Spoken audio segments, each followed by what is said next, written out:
We all love going on Google and searching for the net worth of famous celebrities like these. If you've done that in the past as well, you've probably wondered how those websites calculate the net worth of famous people and how you can calculate your own net worth. In this video, I'll explain what the net worth is, how it's calculated, and we'll also do one example together. Let's start with the definition of net worth. Net worth is a financial metric that represents the difference between an individual's total assets and total liabilities. It measures the overall financial health and wealth of a person. There is a simple formula for measuring net worth. Net worth is equal to total assets minus total liabilities. Total assets represent everything that you own. Assets can either be tangible items like homes, cars, cash, or other investments. Or they can also include intangible items like intellectual property or trademarks, for example. Total liabilities represent everything that you have borrowed and need to repay. Liabilities can include mortgages, car loans, credit card loans, and any other financial commitments. Let's do one example together now. We're now in the Excel file and you will see a couple of boxes.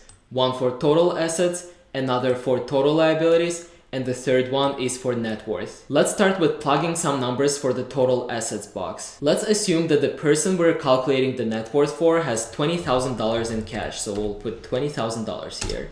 And you'll see as we added $20,000 in cash, the total assets increased to $20,000. Let's also assume that the person has a house valued at $500,000 today, so we'll put $500,000 for the house.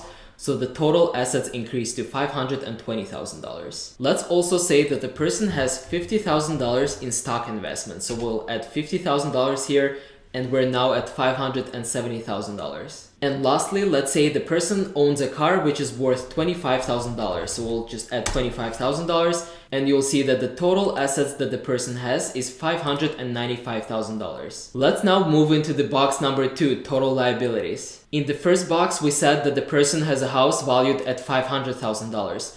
But let's assume that the person has a mortgage on that house, which is $400,000. So the person owes the bank $400,000. We'll add that, and you'll see that total liabilities are now $400,000. Let's also assume that the person has $10,000 in credit card debt. So now the total liabilities is $410,000. And lastly, let's assume that this car that the person has, which is worth $25,000, has a loan of $15,000. So the car was basically financed.